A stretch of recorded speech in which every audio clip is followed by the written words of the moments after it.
It's good to be with you again. And today, I'll be talking about the wrong motive for marriage. My name is Bolade Awoson, the CEO of Adumat Counseling Services. In Adumat, you can see for counsel. And as you listen to my program, if you need counseling, if you need somebody to talk to, you can always get in touch. My number will be at the bottom of this program, and my email. You can also chat me up. And so today I'll be talking about the wrong motive of marriage. Of course, we all know that marriage is an institution. It's the first institution God created, and it is ordained by God. It's an institution that at a particular age in time, everybody wants to get in there. Even though we have some people who have chosen to remain single, either by choice or by situation of life. And marriage has its different reasons why it is contracted. As you grow, a time in one's life, you begin to long to be with somebody, to have a friend that you can go an extra mile with. Somebody you are free with, somebody you can share with emotionally, psychologically, somebody that you think will be there for you. And so, one of the purposes of marriage is companionship. Somebody you can work with, somebody who is your friend, somebody you can both live in agreement, discuss, and your view, you're on the same page. Some people call it, some they say they want a gist partner. That means they want somebody they can always talk with. And like I said, people go into marriage for different reasons. One of the purposes of marriage, I said, is companionship. A friend. I find a friend in you. Unfortunately, a lot of people don't go for their friend when it's time for them to settle. When it's time for them to settle, they leave a friend and look for a wife. Somebody they can always order about. Somebody they can enslave. Somebody that they can control. And in counseling, we find that a lot of couples were never friends before getting married. They were never friends. They just went shopping for somebody to be with. For somebody who they can always tap and tell, get me this, get me that. So the friendship then is not, the friendship that's supposed to be there, companionship that's supposed to be there, is not really there. Yeah. Some people are total strangers to themselves. They are just like co-tenants in marriage. Another reason is enjoyment. There's some certain things you enjoy in marriage. One of it is sex, intimacy. If it is done well, sexuality is spirit, soul, and body. But some miss it. Some people's idea of sexual intimacy is totally wrong because we're made to see sex as evil, as something that should not be talked about. Some couples, they only spoke about sex to themselves while they were having premarital counseling from the person counseling them. But for them to really sit down together, talk about it, enjoy it together, tell their partner how they want it to be done, it's so difficult. And so, throughout their lifetime, they do not enjoy sexual intimacy. It is either one complaint or the other. Marriage is to complement. You complement your spouse, you complement your partner, because you are not, there's no perfect human being, you know. So when I come and he comes, we complement one another to form completeness. Even our makeup, our shape is not complete. We need another person to complement one another. Fruitfulness, childbearing, procreation. That's another reason for marriage. Protection, which may not really be necessary, though for some people, for some women, marriage is like a covering for them. For some men, they need a partner, someone they can share with. Let me put it this way. So men even need protection. In our society, when you are being spoken to or you are being interviewed or people get to know you are married as a woman, there's a level of respect that is given to you as a married woman. So these are some of the reasons where marriage, some of the reasons where people contact marriage. Or let me explain that people go into marriage when you feel that this thing is not there, and even at a particular age, when you are supposed to be doing what others are doing and you're not doing it, people begin to ask questions in the society.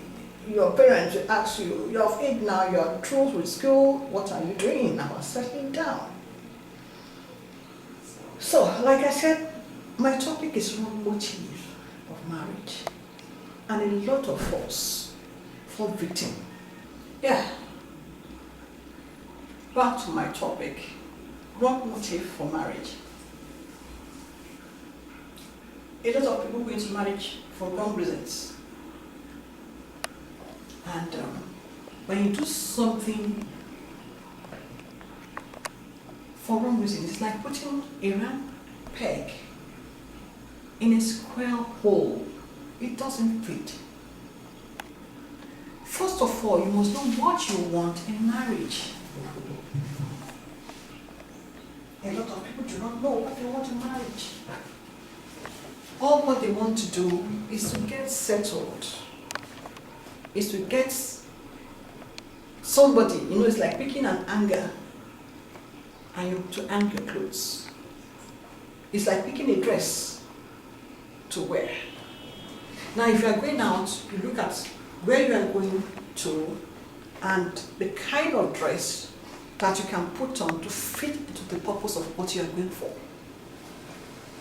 So, and a lot of people go into marriage for wrong reasons. One of them is wealth, riches. Now, I normally tell people that when a marriage ceremony is being conducted or a wedding is being conducted, and they ask the man or the woman, do you take this man as a lawful wedded husband to have and to hold in sickness and in health, for poorer, for richer, for poorer, and the man says, I do, and the woman says, I do. To me, it's only God that knows the reason, the motive, why he is saying, I do, why she's saying, I do. Like I said, for wealth, for riches. Abigail is from a rich home. The father is known in the society. And she went to a good school. She had friends. And when it was a bit late for her to settle, she became desperate. And she was of the opinion, anybody that comes close to her, a male, she's always eager to know, do you want to? She presented herself as if, just ask me, I'm ready. That's all. John came. And because John came, Abigail's parents were very, they were happy that at that stage, at that age, at least somebody has come. And John, knowing, was wise enough to get to know what is in the offering for him, what he will get by marrying Abigail. And by marrying Abigail, He's likely to become a director in my biggest father's company. There's a house for him to live. The job is there. A car is there for him. All they needed was just a yes for him, which he gave, and it became a son in the family. And along the line, after marrying her, he became difficult to the extent that even the father-in-law could not talk to him. They became arrogant. In fact, some of the things that were given to Abigail for her own livelihood, for her to be a woman of herself, he took them from her. The motive was achieved. Wrong reasons. Of course, for a lady too, it can be a wrong reason. If she's, of course, a wrong reason for her because she just wanted somebody. She was ready to go along with anybody. These are one of the things. He came for the riches in the family. For some, childbearing, they want to have children. Of course, children are part of the heritage God has ordained for marriage. But you don't go into marriage because you want to have children. If children comes, fine. If they don't come, God helping us, because I know it's not an easy thing not to have children in marriage. But that should not be the motive for marriage. We have people that, despite the fact that they've been married for years, they have waited, they have prayed, they have fasted, but they are still in love. It only shows that that was not the reason for their coming together. It was not for childbearing.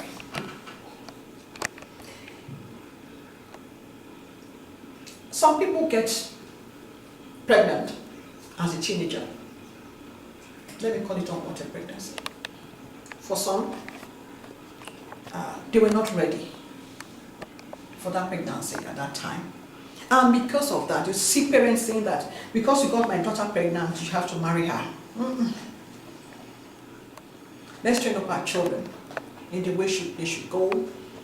Let's teach them morals. We have a lot of moral decadence in the society right now. Let's teach our children. So, pregnancy should not be an excuse to force a man or to force a lady on a man that they should get married. That wedding will hold, but will the marriage hold? How long can they go before they break up if they don't know each other? So we should not force our children into wrong marriages because of pregnancy, because they got pregnant along the way. Another point is loneliness. Oh. Do you know you can be in the midst of so many people and still be lonely? A lot of people are not friendly. And so, it is good for us to work on our interpersonal relationship with people. Learn to mix with people. In fact, you don't have to be all over your spouse because he needs his space too. She needs her space too. So you should learn to have your own friends. Apart from your husband being your friend, your wife being your friend. So loneliness, that you are lonely, should not be an excuse, should not be a motive for you to say, I want to go into marriage, I want somebody to live with. You can't live with anybody. You can decide to have an house help if you know you are no longer under your parents, somebody to live with you. Your siblings can live with you, but it's not an excuse that will drive you into that marriage. We've seen some people that are married, women that are married, and the husband is never there. Once he's out in the morning, he comes knocking the door at night. She will have gone to bed. It may not be because he has bad habits or is a night caller. It may be the demand of his job. We have some people that only come home weekends or come home at the end of the month. We have some people who have been married and they live apart. Some go abroad to go out for greener pasture and they come in once in a year, spend 2 weeks, spend a month, and they're gone. Loneliness is not an excuse for you to go into marriage. Yeah. Age. Is there any particular age for one to decide to settle? Of recent, I met somebody who said she got married at the age of 17. Wow. And they are still married. Of course, she faced a lot of challenges because it was a marriage she rushed in. She didn't rush into it. The parents wanted her to just get married. There was somebody who was much older than her, a male, who said, come what may, he's going to get married to that girl. Only God knows what he has seen in that girl. But the parents said they didn't give their consent. So when the man came and showed interest in their daughter at the age of 17, they allowed her to go ahead and settle. And she went through ups and down, ups and down. She should be in her late 50s now. And when I got talking to her, in fact, I had to excuse myself because she had so many stories to tell me. At that age, she had not discovered who she was. A teenager at that age. So, of course, we have a lot of people who are going to marry at the very early stage. Though things have changed, we have some of our children who are graduates at the age of 19. But have they really discovered who they are, who they want to be in life? How they want their life to be. We have people who are late, they have grown. They are between the age of 40, 50, 60, and yet they are single. They're still waiting. Now for such people, you can say, what are you still waiting for? Pick somebody and settle. Remember I said at the beginning of this talk that human beings, your spouse that wants to get married should not be like the dress you want to put on. Because you put on a dress for a purpose, and when the purpose is achieved, you remove it. Let's learn to do the right thing. Let's learn to go into marriage for the right purpose. And how do you achieve that? Many of us don't read. We don't read, we don't attend programs, seminars, or even listen to programs like this on the telly. Now, on social media, a lot of people are talking about marriage. A lot of people are saying what marriage should be, what it should not be. You still have to be careful who you are listening to. But marriage is good. Life is good. If you get it right, I can assure you, you will enjoy it to the end. See you next time.